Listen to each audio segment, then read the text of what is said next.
Thank you madam speaker साहिबा, आपका शुक्रिया कि आपने मुझे 2022 और 23 के बजट के ऊपर बात करने का मौका दिया। जमहूरियत का हुस्न ही यही है कि हुकूमत को पाबंद किया जाता है कि अवाम की इलेक्टेड असेंबली के सामने आके बजट पेश करे और अवाम की इलेक्टेड असेंबली उनसे एक एक पाई का हिसाब लेके वो बजट अप्रूव करती है। और जमहूरियत का अहम सुतून, पार्लियामेंट का अहम सुतून अपोजिशन भी होती है। एक चेक होता है हुकूमत के ऊपर कि किस तरह हुकूमत बजट बनाती है और किस तरह आवाम के पैसे खर्च होते हैं। लीडर ऑफ द हाउस जिस दिन बजट पेश कर रहे थे, मैडम डिप्टी स्पीकर साहिबा, उस दिन अपोजिशन का जो रवैया था और जिस तरह से अपोजिशन ने हर्डल पैदा करने की कोशिश कर रहे थे, लीडर ऑफ हाउस की स्पीच सुनने के अलावा वो सब कुछ वो कर रहे थे जिस तरह से ये अवाम का बजट जो पेश होता है उसमें रुकावट आ सके। मैडम डिप्टी स्पीकर साहिबा,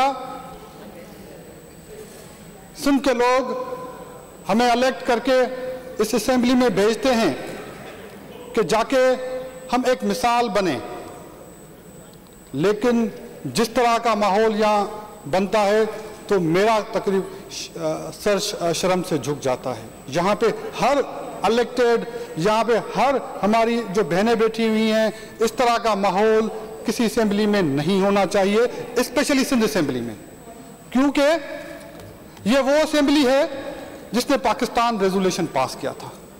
सूबाए सिंध सूफियों की सरजमीन है जहां पे इस किस्म के हालात कभी नहीं रहे। पता नहीं ये लोग कहां से आए हैं जिस तरह के हालात पैदा करने की कोशिश की जा रही है। अपोजिशन को तो ये चाहिए था कि 1713 अरब रुपए के बजट के ऊपर बात करते, फिगर्स के ऊपर बात करते, करंट रेवेन्यू एक्सपेंडिचर तकरीबन 1200 अरब रुपए है, उसके ऊपर बात करते तो इसको किस तरह कम किया जा सकता है, क्यों ये 1200 अरब तकरीबन करंट रेवेन्यू एक्सपेंडिचर रखा गया है। डेवलपमेंट बजट के ऊपर बात करते कि हमारा जो डेवलपमेंट बजट है वो तकरीबन 450 अरब रुपए का है। उस डेवलपमेंट बजट में हमने लास्ट ईयर क्या अचीव किया और इसमें टारगेट्स क्या हैं और हुकूमत को क्या करना चाहिए उसके ऊपर बात करते। मैं उम्मीद करता हूं कि लीडर ऑफ अपोजिशन फिगर्स के ऊपर जरूर बात करेंगे, सजेशंस जरूर देंगे कि किस तरह से इस बजट को बेहतर किया जा सकता है। तनकीद यकीनन होनी चाहिए और इस असेंबली में इसी तनकीद से हम बहुत सारी चीजें सीखते हैं। जनाब डिप्टी स्पीकर साहिबा, बजट के ऊपर तो बात बिल्कुल नहीं हुई। ग्रांट्स जो NICVT, SIUT, government institute, Indus hospital, PPHI को दी जाती हैं, उनको क्रिटिसाइज किया गया। किसी दोस्त ने तो यह भी कह डाला कि ये जो प्राइवेट इदारे हैं, भाई ये प्राइवेट इदारे नहीं हैं, ये नॉन प्रॉफिटेबल NGOs हैं या ऑर्गेनाइजेशंस हैं जो हमारे हॉस्पिटल्स को चलाती हैं, जो वर्ल्ड रिकॉग्नाइज इदारे हैं। एक तरफ आप सेहत कार्ड की बात कर रहे हैं कि प्राइवेट हॉस्पिटल्स को आप सेहत कार्ड देके कहते हैं कि बहुत बड़ी अचीवमेंट है, दूसरी तरफ नॉन प्रॉफिटेबल ऑर्गेनाइजेशन को क्रिटिसाइज किया जाता है। यहां पे जनाब डिप्टी स्पीकर साहिबा, हमारे दोस्त भाई ऑनरेबल MPA यहां पे खुर्रम शेर जमा साहब ने बहुत अच्छी स्पीच की और बरसों के बाद मुझे लगा कि उन्होंने एक अच्छी स्पीच की है एक पार्लियामेंटेरियन की तरह से, लेकिन उनकी स्पीच स्टार्ट ये थी कि ये जो बजट है ये लॉलीपॉप है, ये बजट जो है ये वादों के ऊपर मुबनी है। जनाब डिप्टी स्पीकर साहिबा, जब यहां पे कोई वादों की बात करे, जब यहां पे कोई लॉलीपॉप की बात करे तो एक ही हुकूमत, एक ही शख्स याद आता है, वो है पीटीआई की हुकूमत। आपने क्या ये वादा नहीं किया था कि कराची को 1100 अरब रुपए का बजट देंगे? क्या आपने ये वादा नहीं किया था कि K4 चलता हुआ प्रोजेक्ट हम कंप्लीट करके कराची को पानी देंगे? क्या आपने कराची के लिए ट्रांसपोर्ट के प्रोजेक्ट्स का वादा नहीं किया था?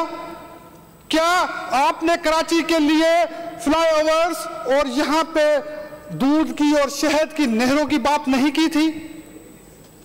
क्या कभी भी सर सबसे बड़ा उनका वादा यह था कि कराची को डिसैलिनेशन प्लांट देंगे जो कराची को पानी देगा?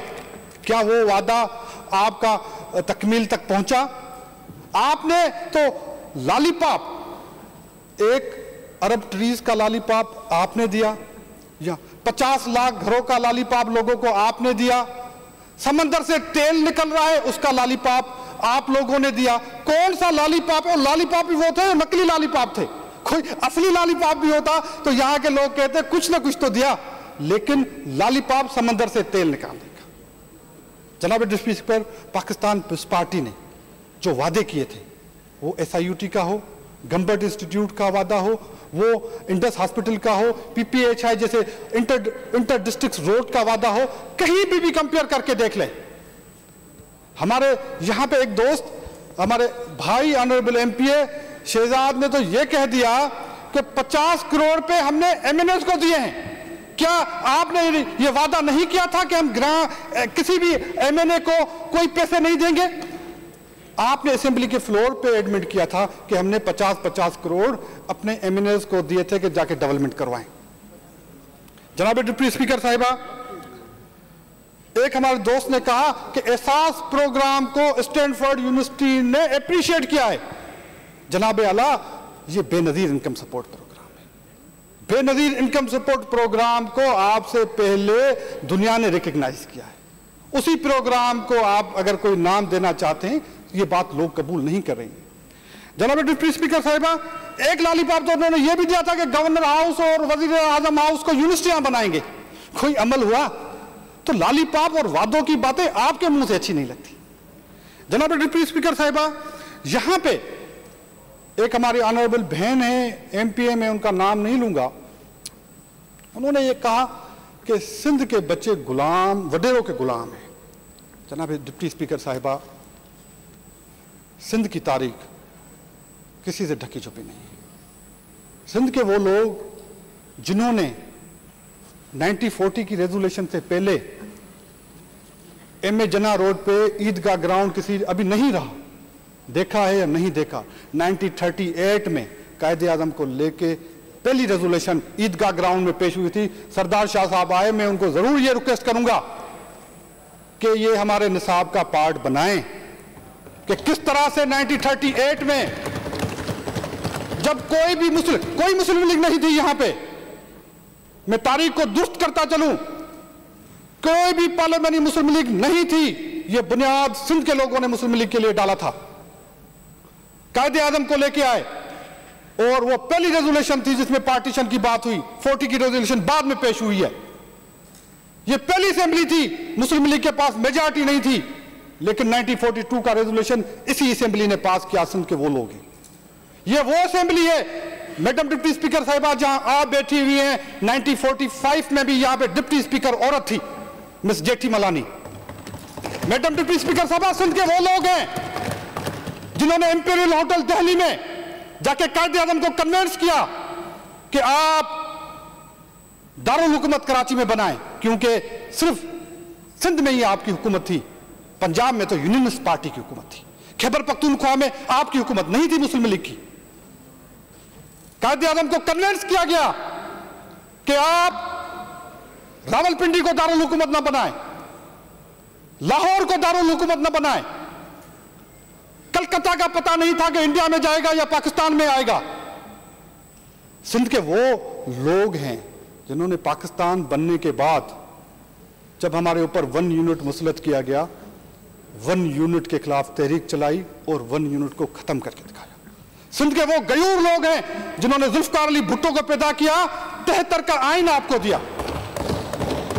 आप उन लोगों को गुलाम कहते हैं।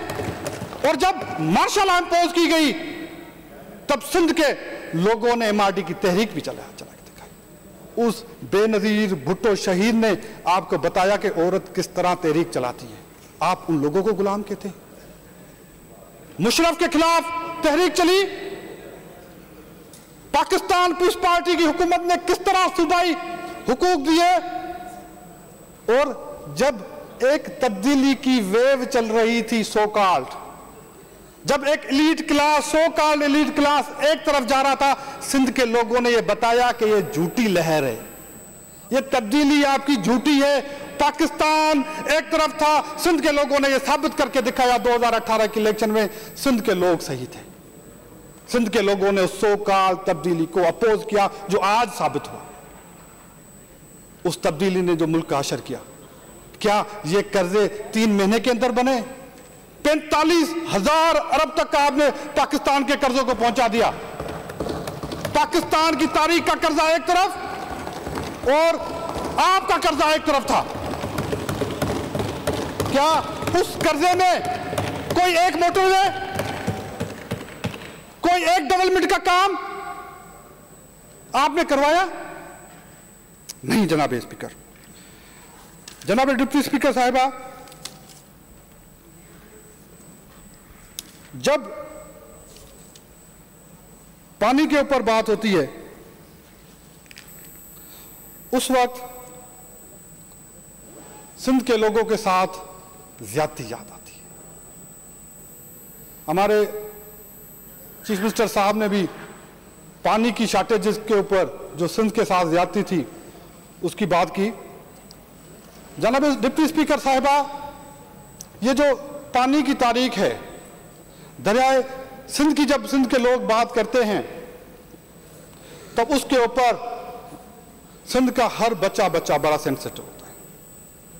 जनाब डिप्टी स्पीकर साहिबा, जब पहली बार हमारे जो राइट्स थे, लोअर रिपेरियंस के जो राइट थे पाकिस्तान बनने से पहले की, मैं आपको बात बताऊं कि 1901 में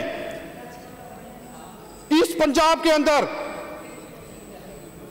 उस वक्त की ब्रिटिश गवर्नमेंट ने भाखड़ा डैम बनाने की कोशिश की थी। उस भाखड़ा डैम के ऊपर एक एतराज ने, सिंध के एक एतराज ने वो ड्रॉप करना पड़ा ब्रिटिश गवर्नमेंट को। जनाब डिप्टी स्पीकर साहिबा, जब सिंध के लोगों ने ऑब्जेक्शन किया कि हमारे लिए हमको सखर बैराज के लिए लेट 30s में पानी नहीं मिलता, तो ब्रिटिश गवर्नमेंट ने उस वक्त एक कमीशन बनाई थी, राव कमीशन। उस राव कमीशन की रिकमेंडेशन के ऊपर 1945 का सिंध पंजाब अकॉर्ड हुआ।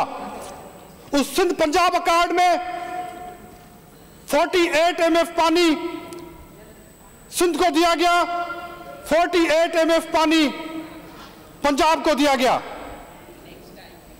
उस अकॉर्ड के ऊपर अमल करते हुए सिंध के अंदर कोटड़ी बैराज बना, सिंध के अंदर गुडू बैराज बना, 32 तक सखर बैराज कंप्लीट हो चुका था। उस वक्त ब्रिटिश दौर में भी उस अकॉर्ड के ऊपर अमल हुआ और ज्यादती पानी के ऊपर सिंध के साथ जो शुरू हुई जब 1 यूनिट लगा के हमारी सूबाई हैसियत खत्म कर दी गई थी 54 के अंदर।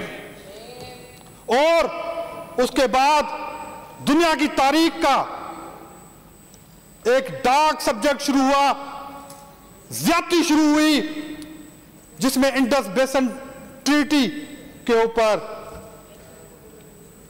हमारे लिए 3 इंडस के दरिया भेज दिए गए। कभी भी दुनिया की तारीख में यह नहीं हुआ। रावी, सतलज, ब्यास अयूब खान ने बेच दिए, जब हमारी सूबाई हैसियत खत्म करके वो बेच दिए गए थे। जनाब डिप्टी स्पीकर साहिबा, उसके ऊपर सिंध ने, उस वक्त के सिंध के जिनको आप लोग गुलाम कहते हैं, उन्होंने आवाज बुलंद की कि कभी भी इस तरह नहीं हुआ दुनिया की तारीख में। इंडस की ट्रिब्यूटरीज, इंडस दरिया की जो मीन्स आप बदन से, जिस्म के बदन से अगर बाजूदार कर दें, अलग कर दें, ये हुआ है सिंध के साथ 1960 में, और दुश्मन मुल्क को दिए गए। जनाब डिप्टी स्पीकर साहिबा, उस बात से इंडस दरिया, जिसको सिकंदर आजम माइटी रिवर कहता था, और बदले में क्या लिया गया? बदले में लिए गए डैम, और वो 2 डैम, और उस दिन से उस डैमों के ऊपर कर्जा लिया गया। उस ट्रैप में आज तक पाकिस्तान फंसा हुआ है। और वो डैम पाकिस्तान के कितना % पानी स्टोर करते हैं? सिर्फ 6%। 6% के ऊपर आपने $बिलियन का 1960 में कर्जा लिया, और आज तक उस कर्जे के नीचे हम दबे हुए हैं। और उस मैन मेड इंटरवेंशन ने हमारे साथ क्या किया? उस मैन मेड इंटरवेंशंस ने, मैडम डिप्टी स्पीकर साहबा, डेल्टा से आप ताल्लुक रखती हैं। पार्टीशन से पहले सजावल, ठट्टा, बदीन के अंदर 35 पोर्ट थे। इस सब कॉन्टिनेंट का सबसे अमीर इलाका आपका डेल्टा था।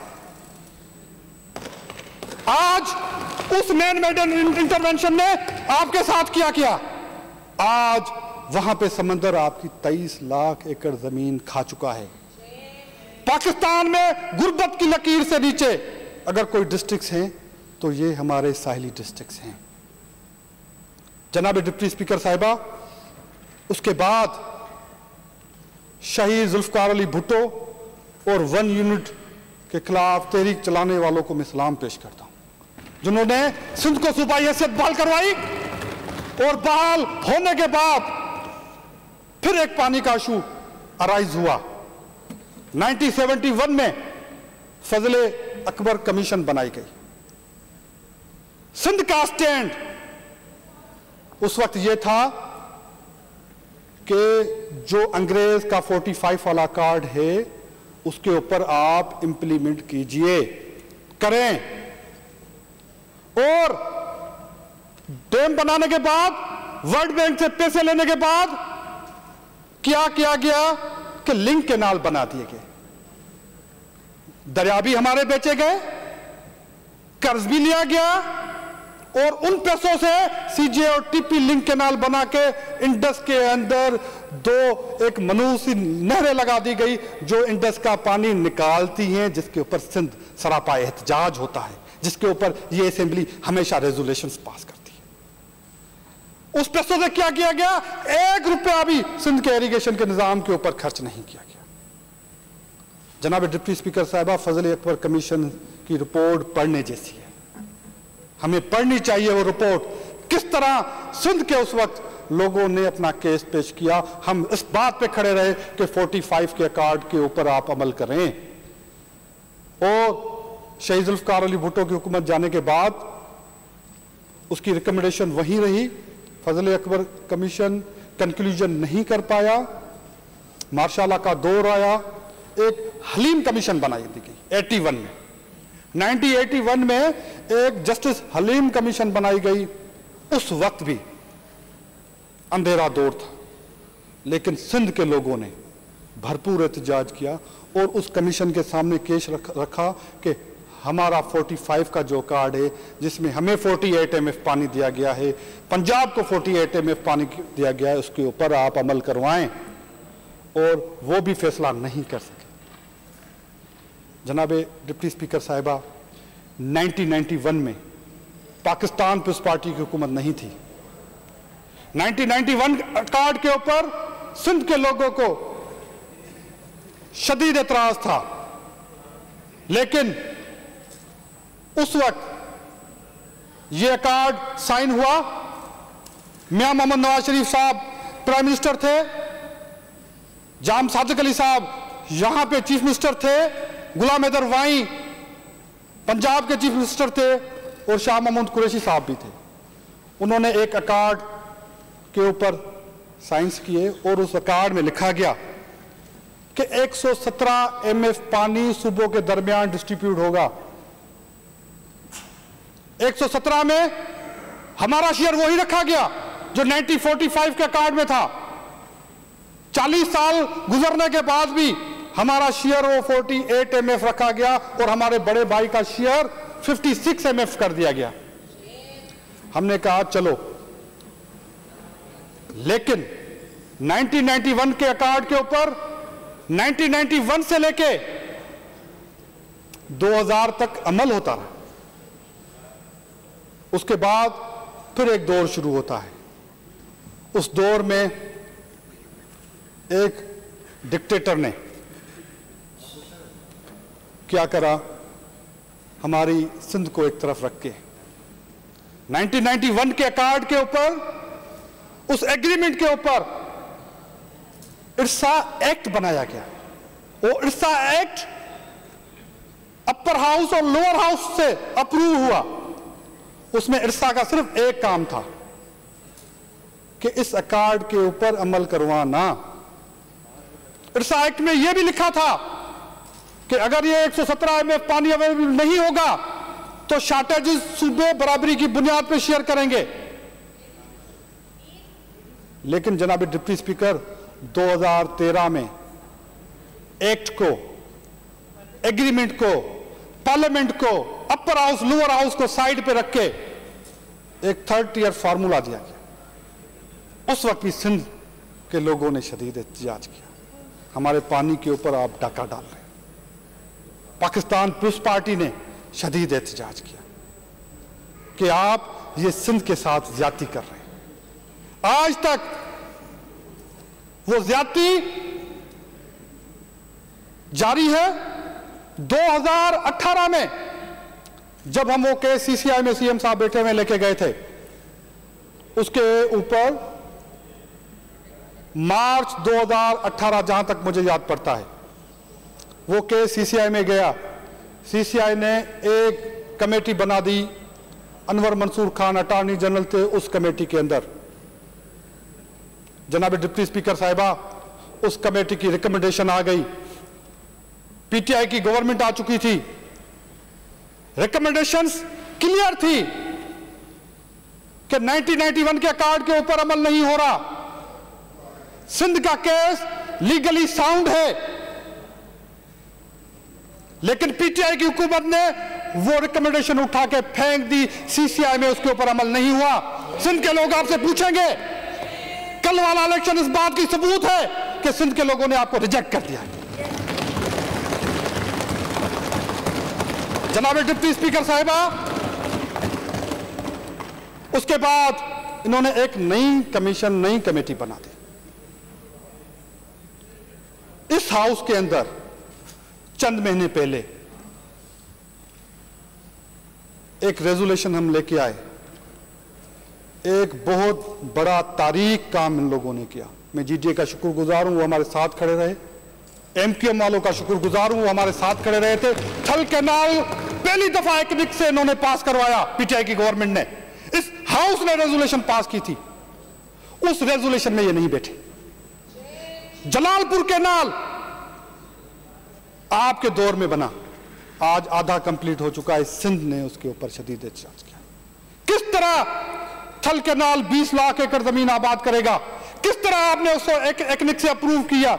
निसार खुरो साहब था, मैं था, हमने शदीद एहतजाज किया उस मीटिंग में। लेकिन एक वक्त का फरून बैठा हुआ था, एक डिक्टेटर बैठा हुआ था, उन्होंने साइड पे रख दी। और इस असेंबली की यूनानिमस रेजोल्यूशन थी थल कैनाल के ऊपर, जलालपुर कैनाल के ऊपर। जनाब डिप्टी स्पीकर साहिबा, आप अंदाजा लगाएं, 30 साल का डेटा यह कहता है कि पानी की शॉर्टेज है। इरसा यह कहता है हर साल पानी की शॉर्टेज है। वर्ल्ड बैंक, FAO कहता है कि पाकिस्तान वाटर स्ट्रेस कंट्री है। 1960 में हमारा पास फी गज 4000 क्यूबिक मीटर पानी अवेलेबल था। 2009 में वो कम होकर 1600 क्यूबिक मीटर रह गया और आज वो 1000 क्यूबिक मीटर से कम है। उस दौरान आप 20 लाख एकड़ जमीन किस तरह आबाद करेंगे? आपने किस तरह वो कैनाल मंजूर किया है? ये जब कैनाल्स बनेंगे तो सिंध सूख जाएगा, सिंध बर्बाद होगा और आप साजिशें करें और सिंध के लोग आपको वोट दें। जनाब डिप्टी स्पीकर साहिबा, आज शॉर्टेजेस को कंपेयर किया जाता है। हम कहते हैं कि अगर पाकिस्तान में पानी की 30% कमी है तो 30% शॉर्टेज आप अपने ऊपर भी लें, 30% शॉर्टेजेस हमारे ऊपर भी लगाएं। लेकिन आप लें शॉर्टेजेस 10% हमारे ऊपर लगाएं 60%, ये कबूल नहीं करेंगे। ये कतन सिंध के लोगों को कबूल नहीं है। डाउन स्ट्रीम कोटरी के अंदर वादा किया गया है कि कम से कम जो न होने के बराबर है 10 MF पानी हम छोड़ेंगे। आज डाउन स्ट्रीम कोटरी तो एक तरफ, आज सिंध की नहरें सूख रही हैं। जनाब डिप्टी स्पीकर साहिबा, कराची को पानी किंजर लेक से मिलता है। किंजर लेक पाकिस्तान के आखिरी बैराज से शुरू निकलती है केबी फीडर, और वो फीड करता है किंजर लेक को। जनाब डिप्टी स्पीकर साहिबा, बहुत सारी टाइम के अंदर किंजर लेक डेड लेवल के करीब थी, हमें उसके लिए भी पानी नहीं मिलता। इस वक्त कोटड़ी बैराज के ऊपर हमारे पास सिर्फ पीने का पानी अवेलेबल है। फेडरल गवर्नमेंट को उस वक्त रिक्वेस्ट की गई कि भाई पीएसटीपी में आप सिंध की कोई स्कीम नहीं डाल रहे, न सिंध का कोई रोड डाल रहे हैं, जो हमारे ऑलरेडी डैम्स बन रहे थे। हमारा डैम गाज डैम बन रहा था 2012 से, उस डैम को आपकी गवर्नमेंट ने आके स्लो कर दिया। कम से कम कराची को पानी देने वाली केबी फीडर को तो आप लाइन कर दें कि कराची के लिए हम कुछ पानी बचा सकें, लेकिन स्कीम नहीं डाली गई।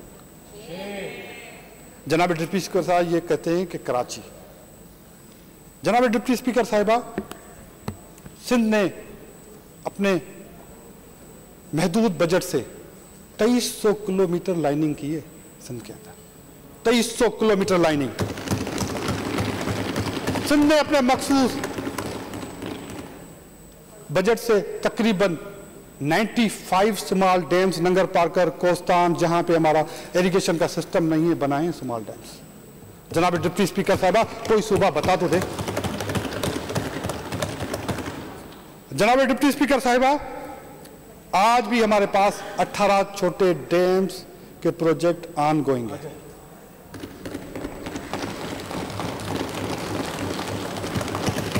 जनाब डिप्टी स्पीकर साहिबा, मुझे बार बार मुकेश आके एक खत पकड़ा जाता है, तो मैं उसको खत्म करने की कोशिश कर रहा हूं।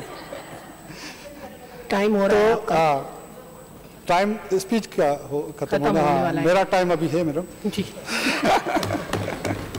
तो मैडम जी, हैदराबाद के ऊपर हमारे दोस्तों ने बड़ी अच्छी बात की। हमारा एक मासूम दोस्त, मुझे पहली दफा पता चला कुरैशी साहब इतने मासूम है सर, तो उन्होंने कहा कि हैदराबाद के अंदर डेवलपमेंट नहीं हुई।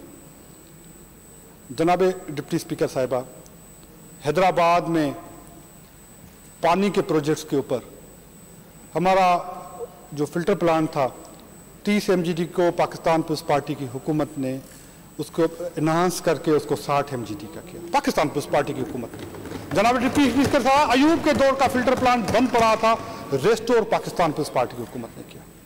हलानाका और पेटाबाद के ऊपर जो फिल्टर प्लांट्स थे वो रॉ वाटर देते थे, उसको फिल्ट्रेशन प्लांट बनाने वाली पाकिस्तान पीपल्स पार्टी की हुकूमत। जनाब डिप्टी स्पीकर साहिबा, लतीफाबाद पाकिस्तान पीपल्स पार्टी नहीं जीती, वहां पे पहला फिल्टर प्लांट हम बना रहे हैं, 90% काम कंप्लीट हो चुका है। मैं उनको दावत दूंगा, जाके देख लें।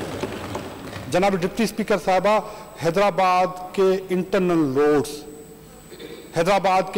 रोड्स पाकिस्तान पीपल्स पार्टी ने बनाए। शहर में दाखिल होने वाले रोड पाकिस्तान पीपल्स पार्टी ने बनाए, वो चाहे कराची से दाखिल हो रहा है, चाहे बदीन से दाखिल हो रहा है, चाहे मीरपुर खास से दाखिल हो रहा है, वो पाकिस्तान पीपल्स पार्टी ने बनाए हैं। जाके ये मेरे भाई देख लें। इसी वजह से हैदराबाद से जब्बार खान साहब पहली दफा पाकिस्तान पीपल्स पार्टी की सीट पे,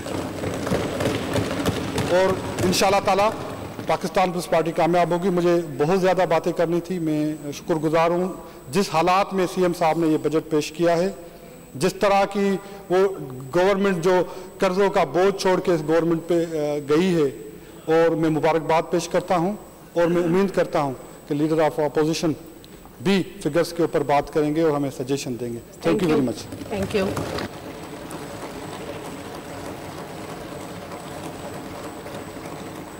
ख्वाजा इज़हार साहब।